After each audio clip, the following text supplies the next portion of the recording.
Welcome to Real Estate on the Rocks, where you get top shelf real estate conversations served straight up, never watered down. Here's your host, Dave Snowberger.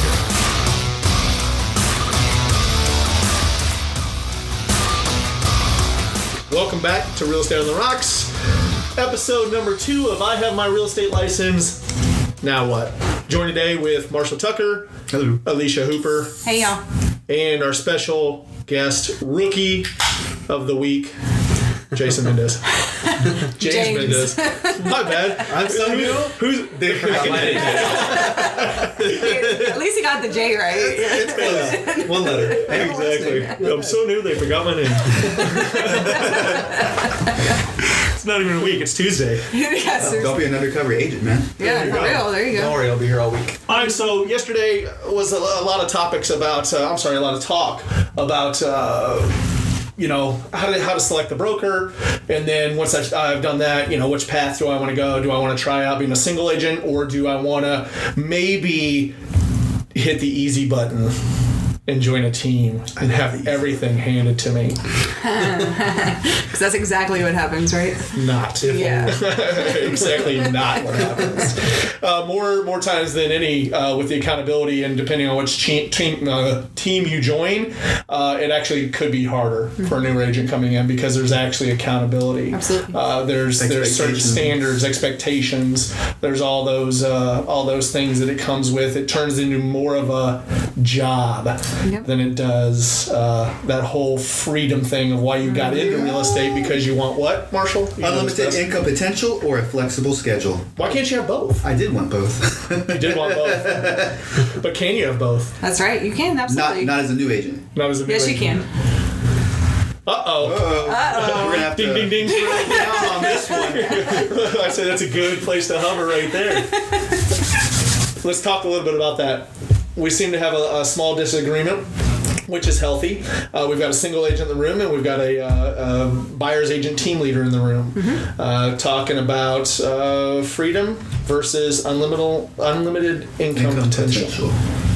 Give me your reasons why you can. Well, when you're first starting off in the business, you really have to put everything you have into it. It's like if you're not starting a job, you're creating a business. And from that creating the business, you have to create the structure of it, and you have to work inside the business. So basically, I lost my train of thought. That's all right. But, yes, I mean, where was I? Apparently you're not Squirrel. convinced. There's people walk by that door there and squirrel me. You're not convinced shiny. that you I would can't- squirrel. You're not convinced you can't have both. Oh yeah, so unlimited income potential. So I was working at a restaurant. I was working long hours. I was salaried. I wanted to start getting off earlier so I can enjoy the time with my kids. And I had money What coming. about your wife? You don't want to enjoy her time? Oh, of course. I wanted to enjoy her time. Of course. And I also wanted to make a lot of money. So when I got out of this, I was like, well, heck yeah, I can unlimited income potential. I can make a whole bunch of money, and I can take off all the time that I need to do everything I need to do. Unfortunately, when you get into this business and you're just starting off, you really have to put a lot of hours into it before you start getting any traction and making a lot of money and, so on. So I think this projecting down the road, when you're a referral agent and you have a larger business, then you can afford to start leveraging out and taking some time off here and there. But if you take too much time off from any one thing, you're going to start suffering quickly. Agreed. Okay. Yep. I do agree with that. I also believe that it's important to have the right mindset that you can achieve and have those in the beginning. Because everybody's different. Your work ethic is different, your discipline, everything. So my story is different from yours, different from James, different from Snow's. 100%. Yep. So I ran across this morning real quick. I don't have time for fill in the blank, right? That's Real estate, bull. whichever else, right? So if you worked at this job 50 hours a week, there's 168 hours in a work week. Have you seen this already? I have not. I'll share it with you later. And I'll share it to Top Shelf Agents, our page on Facebook. 50 hours in a week, that means you have 118 hours left. If you spent, now you don't have time for the gym, right? Well, if you spent 7 hours at the gym, you would have 111 hours left in a week. And so if you spent 56 hours sleeping, you still have 55 hours left to grind it out. So that's on top of a 50-hour work week, 7 hours in the gym, and 56 hours sleeping. You still have 55 hours left. So you could definitely work it out to where you can have the freedom, because Absolutely. 55 hours is a ton of freedom Absolutely. to have, right? And do most realtors work 50 hours a week? Nope. No. Should they? Yes. Or more. Yeah. Especially starting Yeah. I think for the first 2 Depends on years, their goals. and I'm going to go ahead and state this real quick. This is what I've been gathering for really kind of the whole coaching perspective here, is that the first 2 years you really need to know that you have to dedicate yourself to this business. More than likely, this is a second or third career for you. You've already, you've left a career for whatever reason. Maybe it was in sales, maybe you were a school teacher, maybe you were something along those lines, but something about real estate drew you over to this. And like you mentioned a minute ago, it could have been the freedom that drew them over, or the unlimited income potential, just the opportunities. I love to show houses. I love to do all these things. To create a business. To create a business, however you want to do it. But for the first 2 years at minimum, since the failure rate in this business is 86%, you need to work harder than everybody else in the office, everybody else in your brokerage, everybody, all your friends. You need to outwork everybody just to make this work in 2 years. And then 2 years, if you're still left with nothing, it might be time to hang it up. Right. Or if you're single, join a team. There you go. Yep. If you're a single agent. Yes. Very true. I'm sure there's teams out there that are single models, Anyway, okay, so let's move on from there. James, you got a real quick perspective on that? Yeah, well, part of the working more hours is because you're not very efficient with the hours you are working or how you're conducting it, like the phone calls or door knocking. Yeah, you can spend 9 hours or 8 hours a day doing one of those or all of those.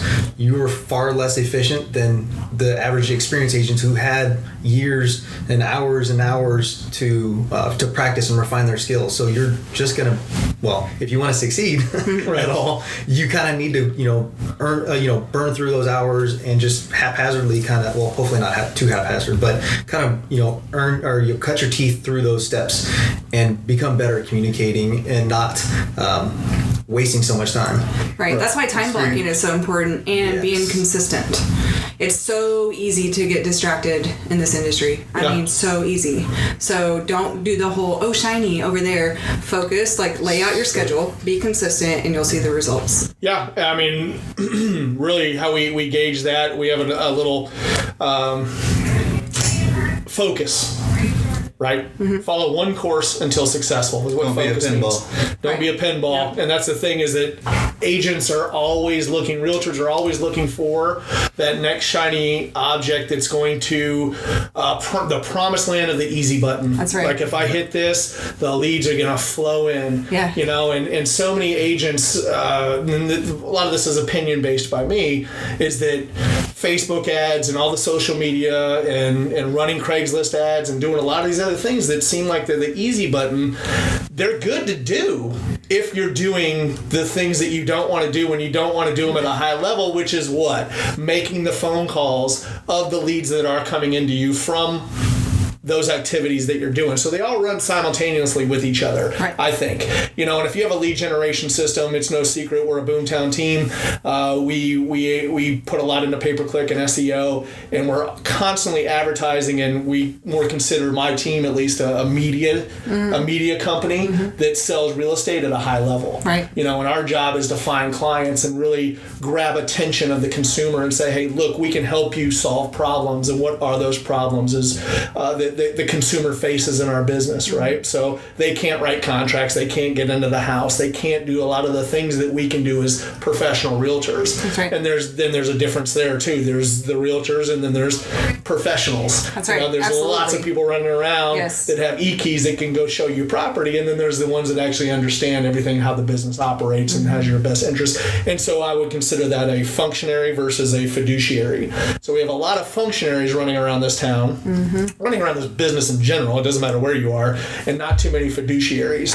And I think everybody's goal, at least I know in this room, is to be that fiduciary and be that professional. 100%. And over time, you'll identify that through, like James was saying, was eliminating all the little BS things that you don't know what you're doing, so you don't know that those steps are wrong. They're time consuming. They're easy button activities. They're time wasters. I put something on our Facebook page this morning that was about time wasters. And I think if there was a list of 15 of them, I think we all identified with 14 of them.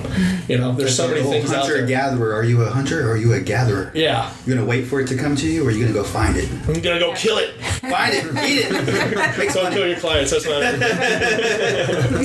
Okay. And so, all right, let's get into that real quick. So now let's take the next step. We've identified we're on a team. We're a single agent. Now we're moving forward. Now we need to do what? How do I do this? You touched on this a little bit ago, James, about, you tell me to go lead generate, but what does that mean? Right. I don't know what that means. I'm a brand new realtor. Yeah, for the most part, everyone's like, call people. Just get on the phone and call people. Like, all right, great. Who do I call? How do I even get numbers to call?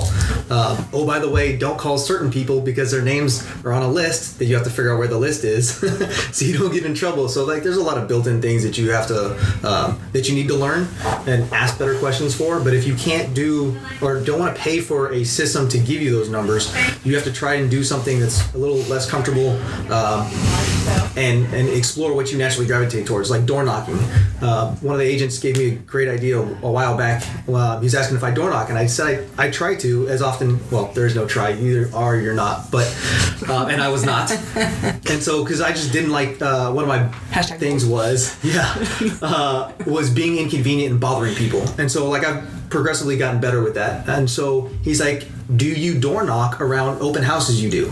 Or if you're going to leases, since you're picking those up as a new agent, are you knocking on people's doors in the area to ask them about the community because you care about your client? I said, no.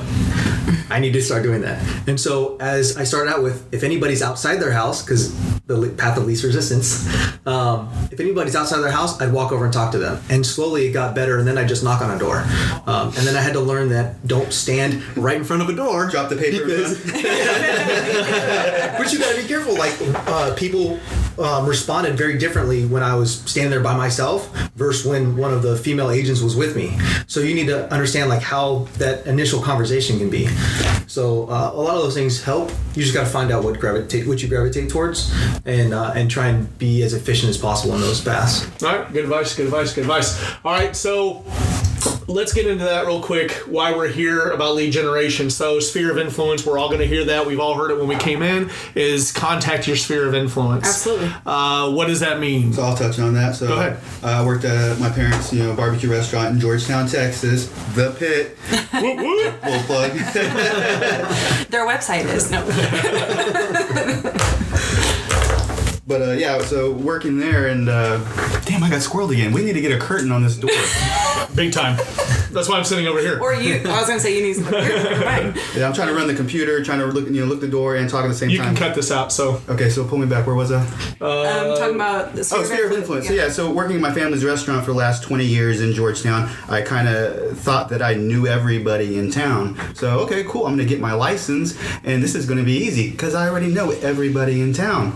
Well, unfortunately, only my mama would give me a deal, and everybody else knew. And your best friend. And my best friend. Yeah. Everybody else knew that. No, that's the barbecue guy. He sells barbecue, and we can buy barbecue from him, and nothing about a house. So there wasn't that trust there. They didn't see me as the professional, and so really my sphere of influence didn't quite work out at first.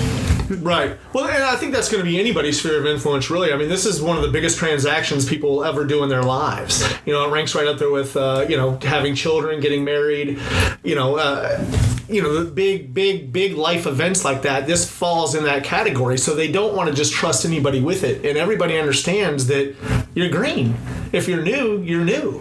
And that really, it comes from that space where you have to convince your sphere of influence is a little bit harder to do business with than some, just buyer or seller you might meet on the street. You got to get some that doesn't know anything about you. You don't know. Right. So you have to get some street cred first, Street cred. And so that's a good thing. And so lead generation. I mean, what's a day look like? So once again, we're back here. We have 3 people that are on teams, 1 single agent. We're going to go with the single agent, what it looks like to lead generate.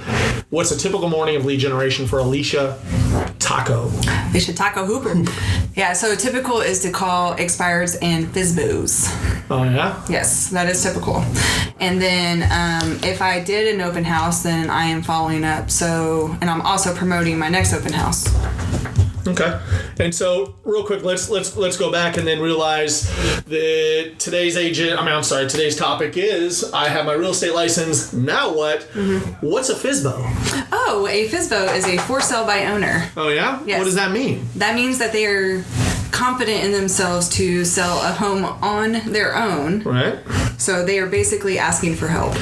And it is a different approach for a FSBO versus an expired, and that's why scripts are so important and knowing what you're talking about, how to talk to them, etc. What's a script? Oh. The words that are coming out of your mouth. Oh my God. What is this vocabulary? So we'll touch on the scripts because that's a part of this whole thing right here. Sure. Not a lot of people like to do scripts. We'll explain why they're important here in a second. So you call for sale by owners and you call expireds. Yes. And so what then? Like after that? Yeah. So reaching out. So I do active and passive. Like you touched earlier. So my active is actually on the phone calling, following up, reaching out for the first time, etc. My passive is my Facebook marketing, texting, messaging, family, friends, etc. Okay. So active, passive, we call that is NIPA and DIPA, which DIPA is direct income producing activities. Those are the things that are going to pay you immediately. Mm-hmm. We do have about 7 categories of those. We'll touch on that. That's going to be a different show. And then NIPA would be non-income producing activities. And to me, that's a lot of the Facebook. A lot of good things. Marshall just hits. Thanks. We're running out of time, Dave. Okay. And so we'll spend the last couple minutes really. Actually, let's hover right there. And James, will you join us again tomorrow? Yes. Cool. Alicia? Sure. You in for tomorrow? Marshall? You got no choice. I'm laying behind the Wait. glass. Are there going to be tacos? Well, it's almost lunchtime. Bring them. Well, then I'll be there. I'm down. Okay. Well, let's go ahead and end this one on a good note. It's taco time. Woo. Taco Tuesday. Yeah. We will see you tomorrow. Bye-bye.